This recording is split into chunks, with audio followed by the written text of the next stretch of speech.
Hey everybody, welcome back to another episode of the Sky Van Experience. Today we are going to be doing something that I've been waiting to do for a long time. We're finally going to add some 12-volt power to the upper dash of our Sprinter van. If you have a base model Sprinter or you're thinking about get one, if you have one, you know that there's not a whole lot of charging areas. You've got a little USB-C on the radio. Sorry, the sun is getting to us here. You've got a USB-C and a 12-volt cigarette style down there, and a 12-volt cigarette style in the base of the seat. And that is it. The game plan for today is to install our 12-volt power in this upper storage bin right back here. How are we going to do that? By putting in one of these. I've got a cigarette style on both ends, and then a combination USB, USB-C, two of them in the middle right here, to take care of any kind of charging needs that we might have. When you turn these things into camper vans, you need more charging ports rather than fewer. Not to mention this, here's my rear view camera setup, here's where my phone goes, and there's where my wife's phone goes. This is a custom mount that I made. I will make a video showing this later on. Real happy with how this has turned out. What I'm going to have to do, though, is I don't want wires hanging everywhere. This kind of stuff drives me crazy. And then also, again, here's the wiring for the rear view camera. It's horrible. So that's going to probably the hardest part of this is going to be figuring out how to run all those wires so it's a nice, clean looking install without wires running anywhere. So today we are going to begin, and I got to get my stuff together, but we're going to take out this. This is going to come out. The driver's side cup holder is going to come out. Same thing on the passenger side. We got to pull that tweeter cover off.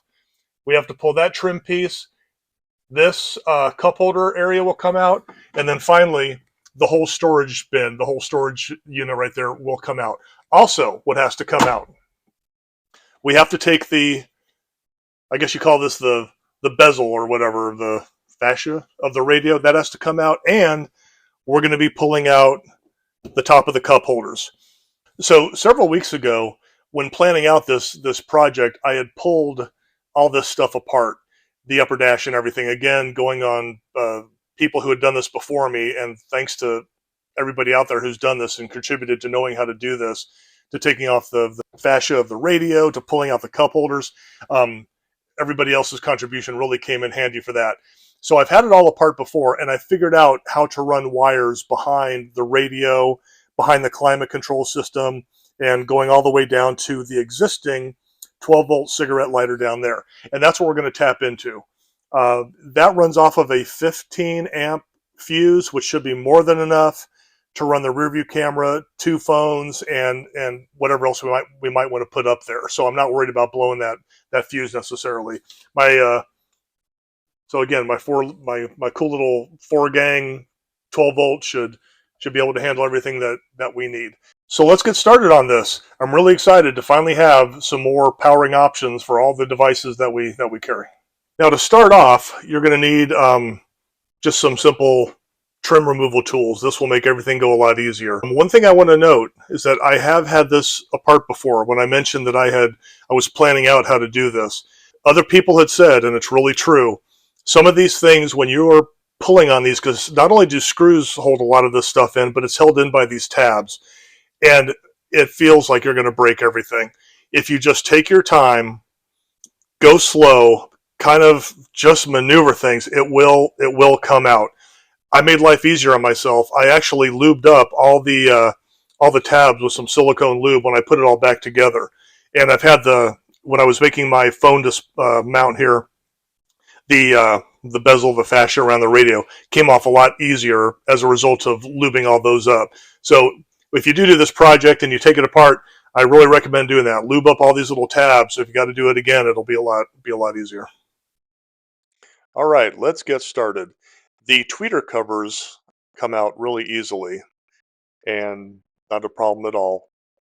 Everything else has at least one Torx 20 screw holding it in place. And you need something kind of low profile because it's right up against the windshield. And you see how I'm just unscrewing it by hand now to get out that one Torx 20 on that one trim piece.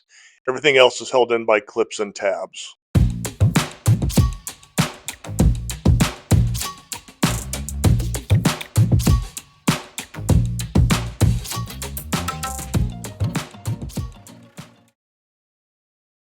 The top center storage console where we're going to be putting the power is held in place by four Torx 20s, and again, various clips and tabs. I can't pull it out just yet because I still have to undo all the stuff on the passenger side to the right of where I'm working right now.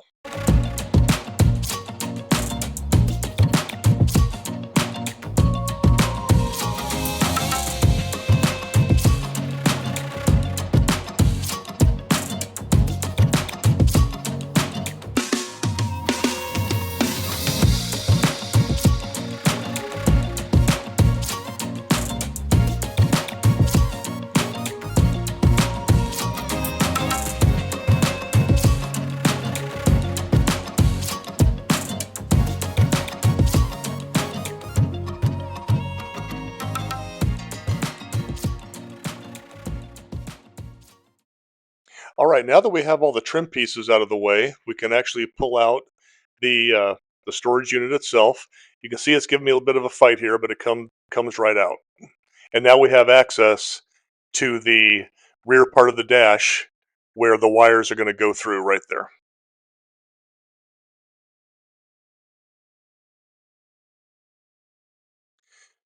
For around the radio, a really thin trim removal tool comes in real handy. And because I lubed up all those clips holding everything in place, this time it came out uh, much easier than the first time. See how it just pops right out and just comes right out like that.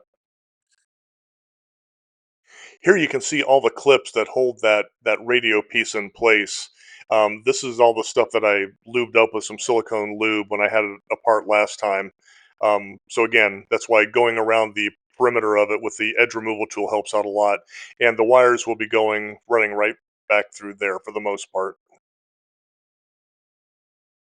The last part we have to take off is the cup holder. And again, using the same trim removal tool, just kind of go around the edge of it, and ultimately you get to a point where you just have to kind of pull up sharply on it to try to get it to break loose.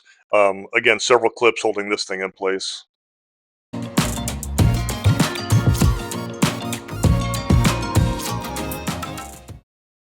All right, with the cup holders out, we now have access to the wires right there that are part of the existing 12-volt cigarette lighter, and that's what we're going to tap into. All right, I think we already have a change of plans here. I really wanted to use this whole thing that holds the four 12 volts in place, but I don't think that's going to work. I think it's going to be that because I'd have to get out a jigsaw, cut it real precise, and I'm not very good with precise. So I think I'm just going to use my big old step bit and just drill four holes in order to mount these in here. And again, I'd like to use the whole holder thing, but just don't think that's going to work out. I did use a little holder as a template, basically, too, because I like the spacing of where the ports are going to go. So I just put that on there and kind of tracing it out.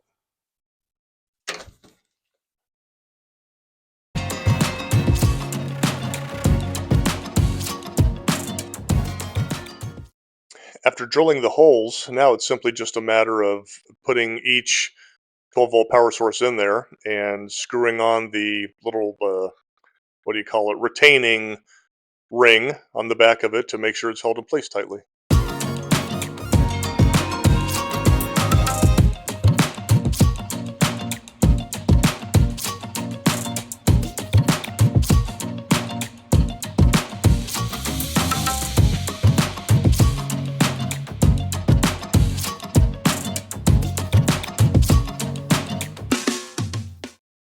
And this is what it looks like after they're all installed. All right, what I've been working on off camera is figuring out how to get the wiring from my rear view camera to snake it through the back of the dash by the radio up back into the console.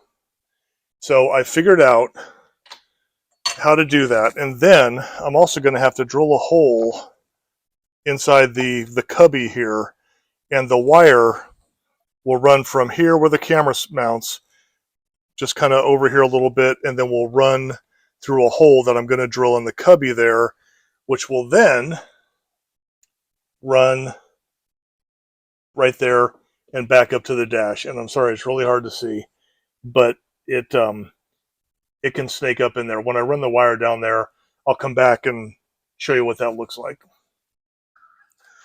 All right, I have successfully drilled a hole in the cubby on the radio part, on the radio fascia bezel, whatever the heck you call this thing. Got my camera mounted, got the wire just kind of going over here, and then it goes back into the cubby. It will exit through the back and then meet up with the other parts of the rear view camera wiring. I think what I'm also going to do, because the phones are going to be mounted here and here, I don't want to have the cords going up and over the radio to the back of where the new 12-volt power sources are. So I think I'm going to drill holes also in this cubby, drill another one here, and I can route the other one, because that hole is big enough, the other phone cable, so that it can go up through the back behind the radio and up into the new 12-volt power station. All right, now that I have everything wired up, it is just a matter, simply, of putting it in and taking all the wire and threading it down to the existing 12-volt power source that I'm going to tap into. So we'll see how that goes. Okay, you'll forgive me. I'm trying to do multiple things at once here. I've got to set this back in. I've got to get my ground and my power wire down there. Let's see. I guess I'll just start at the beginning. Let's see if we can get those back there. You know what? One at a time. One at a time. Slow it down. It's going to happen. If I can remember where I did that. You're definitely going to want to have a couple flashlights handy. I finally got smart and opened up the doors so I could have a little more light in here.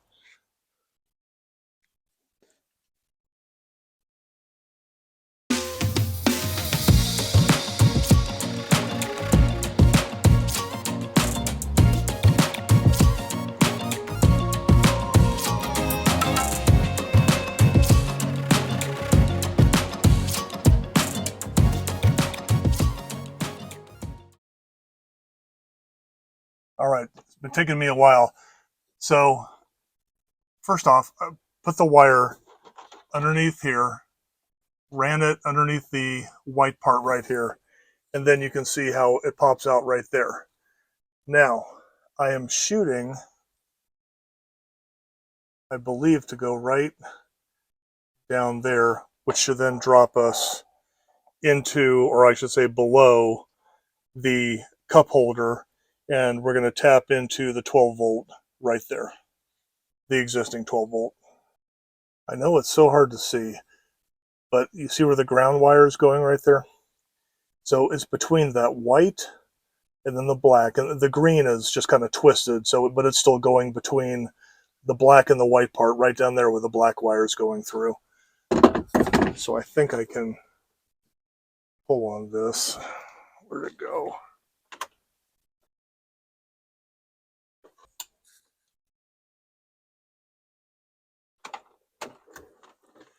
And it pops out right here. Woo, that took longer than I thought, or than I was expecting. Okay, I have successfully, I think, tapped into the 12 volt down there. The wires are running back there and to the new 12 volt. I also have two phone cables running from the USB and USB-C. If I can see this here.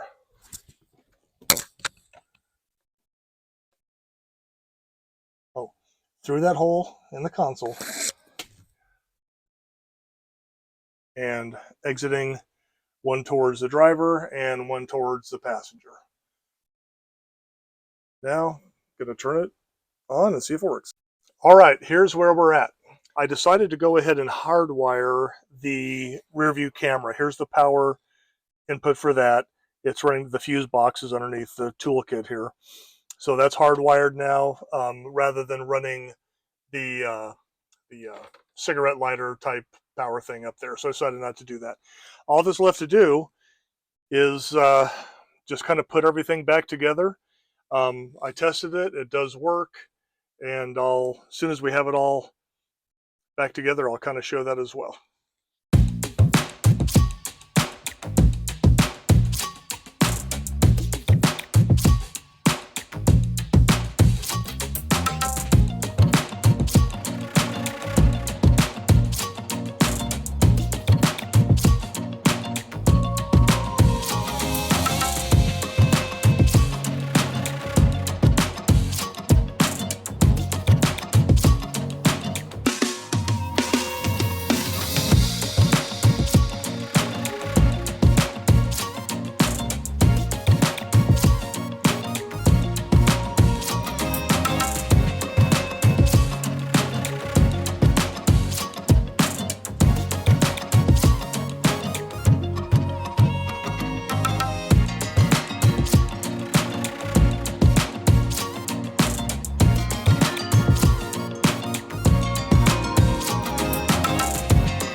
So there you have it.